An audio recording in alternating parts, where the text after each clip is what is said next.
શહેરમાં ઠેર ઠેર પાણી ભરાયેલા છે। વરસાદ વરસતા લોકોની હાલાકી પણ વધી છે। ઉધના નવસારી રોડ પાણી પાણી થઈ ગયું છે। આ સ્થિતિ દક્ષિણ ગુજરાતમાં નવસારી હોય, સુરત હોય, આ તમામ શહેર કે જ્યાં વરસાદનો ત્રીજો રાઉન્ડ આવ્યો અને આ ત્રીજો રાઉન્ડ પણ દક્ષિણ ગુજરાત માટે ભારે પડી રહ્યો છે।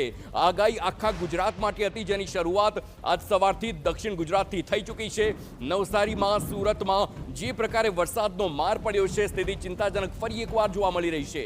આ વરસાદ આવે છે તે ખૂબ જ સારી વાત છે, પરંતુ જ્યારે જ્યારે વરસાદ આવે છે ત્યારે સૌથી પહેલા તંત્રની પોલ ખુલતી જોવા મળે છે, કારણ કે કલાકો સુધી પાણી નથી ઓસરતા અને આખી કામગીરી એના પાણી ઓસરવા માટે જ તંત્ર લગાડતું હોય છે।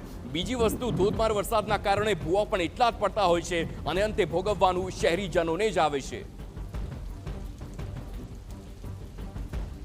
હવામાન વિભાગ તરફથી આગાહી કરી હતી તે પ્રમાણે સુરત અને સુરત જિલ્લાની અંદર બપોર બાદ ધોધમાર જે વરસાદ વરસી રહ્યો છે અને તેના કારણે સુરત શહેરના લોકો પર જે સીધી અસર છે તે જોવા મળી છે। જનજીવન છે તે ક્યાંક ખોરવાયું હોય તે રીતના દ્રશ્યો છે તે સામે આવી રહ્યા છે અને સૌથી મહત્વની વસ્તુ એ છે કે સુરત શહેરની અંદર જે પડી રહેલા ભારે વરસાદની સાથે ભારે પવન પણ જે ફૂંકાઈ રહ્યો છે અને તેના કારણે આ પરિસ્થિતિ છે તે જોવા મળી રહી છે। અત્યારે આ જોવા સુરત જે ઉધના નવસારી તરફ જવાનો આ જે રોડ છે તે પાણીની અંદર ગરકાવ થયા છે અને તેના કારણે અત્યારે ભારે ટ્રાફિક છે તે જોવા મળી રહી છે। દર વર્ષે આ રીતની પરિસ્થિતિ છે તે અહીંયા જોવા મળતી હોય છે।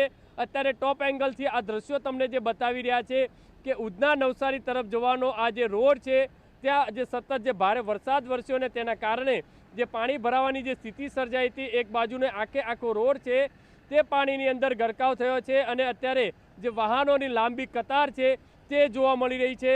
જે વિઝિબિલિટી જે ડાઉન છે તે સુરતની અંદર થઈ હોય તે રીતના દ્રશ્યો છે તે જોવા મળ્યા છે। મહત્વની વસ્તુ એ છે કે દર વર્ષે આ પરિસ્થિતિનો સામનો લોકોએ કરવો પડતો હોય છે। અત્યારે જે પાણીનો નિકાલ જે સમયસર થતો નથી ને તેના કારણે અનેક વાહન ચાલકો પોતાના વાહનો છે તે પાણીની અંદર બંધ થઈ જતા હોય છે। અત્યારે આ દ્રશ્યો તમને જે બતાવી રહ્યા છે કે ટોપ એંગલથી કે આ જે રોડ છે તે આખો પાણીમાં ગરકાવ થયો છે અને તેના કારણે 1 થી 2 કિલોમીટર સુધી આખો ટ્રાફિક છે ઉધના નવસારી તરફ જવાનો જે છે તે ખોરવાયો છે અને તેના કારણે અત્યારે જે પરિસ્થિતિ છે તે સુરત શહેરના અલગ અલગ વિસ્તારોની અંદર ભારે ટ્રાફિકની જે છે તે જોવા મળી રહી છે। એટલે કે સુરત શહેરની અંદર તમામ જે રોડ રસ્તા, નીચાણવાળા જે વિસ્તારો છે, સોસાયટીઓ છે, ગંડાળા છે, ત્યાં પણ પાણી ભરાવાની જે સ્થિતિ સર્જાઈ છે અને તેના કારણે અનેક લોકો મુશ્કેલીનો સામનો અત્યારે કરતા નજરે પડી રહ્યા છે। કેમેરામેન સંજય ચંદ્ર સાથે બલદેવ સુથાર, TV9 સુરત। સુરતના કતારગામના દ્રશ્યો જુઓ। ધોધમાર વરસાદને તેના કારણે કતારગામમાં પાણી ભરાયેલા જોવા મળ્યા। આશ્રમ વિસ્તાર રોડ પર ભારે વરસાદના કારણે પાણી ભરાયેલા છે। ઠેર ઠેર પાણી ભરાતા વાહન ચાલકોને પરેશાન થવાનો વારો આવ્યો। કતારગામના દ્રશ્યો આપની સ્ક્રીન પર છે। વરસાદ સવારથી જ પડી રહ્યો છે અને પાણી પણ એટલા જ ભરાઈ રહ્યા હોય તેવી સ્થિતિ અત્યારે સર્જાયેલી જોવા મળી છે। એ વિસ્તાર કે જ્યાં મોટા પ્રમાણમાં રહીશો રહે છે અને ધંધો વ્યવસાય પણ ખૂબ જ સારી રીતે ચાલતો હોય, પરંતુ આ બધાની વચ્ચે આપ જુઓ કે રસ્તા પર કેવી રીતે પાણી આખા ગરકાવ થઈ ગયા છે। આ બધાની વચ્ચે સ્થિતિ એ સર્જાઈ છે કે હવે જો આપે આ અહેવાલ જોયો ને ત્યારબાદ જો કતારગામ વિસ્તારમાંથી આપે નીકળવાનું હોય તો અત્યારથી ડિસિઝન લોજો, કારણ કે હજુ પણ વરસાદ ઘટ્યો નથી અને આવનારા સમયમાં વધુ પડે તેવી પણ શક્યતા છે। સુરતનો હરિદર્શન વિસ્તાર કે જ્યાં ભારે વરસાદને તેના કારણે જળબંબાકાર કેડસમાં પાણી ભરાતા વાહન ચાલકો તેમજ રાહદારીઓને હાલાકી પડી રહી છે। ઠેર ઠેર જળબંબાકારની સ્થિતિને પગલે લોકો પરેશાન થઈ ગયા।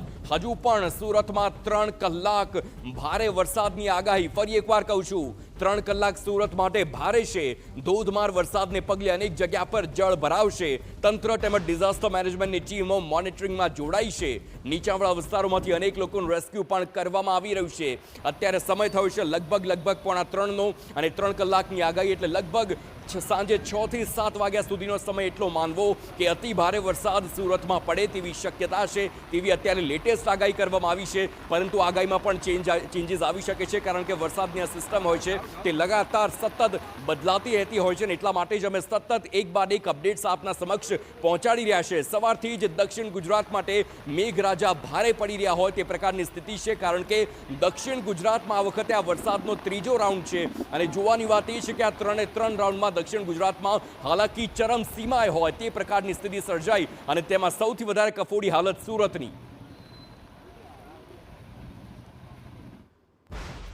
હવે કતારગામ બાદ ઉમરપાડા વિસ્તારની વાત કરીએ કે જ્યાં અતિ ભારે વરસાદ છે। ઉમરપાડામાં પણ 6 કલાકમાં 8 ઇંચ વરસાદ અને જળ બંબાકારની સ્થિતિ। ઉમરપાડાના વાડી ઉમરજર રોડ પર પાણી ફરી વળ્યા। વાડીથી ઉમરપાડા નર્મદા સાગબારા અને મહારાષ્ટ્રને જોડતો મુખ્ય માર્ગ જ પાણીમાં ગરકાવ થઈ ગયો। ભારે વરસાદથી એસટી બસ સહિત અનેક વાહનોને પણ અટકાવી દેવામાં આવ્યા। રોડ ઉપરથી નદીઓ તેજ પ્રવાહની જેમ વહી રહી હોય તેવા પાણીના વહેણ વહી રહ્યા છે। વાહન વ્યવહાર સાવ ખોરવાઈ ગયો અને વાહન ચાલકોને હાલાકી પડી રહી છે તે મુખ્ય મોટી વાત છે।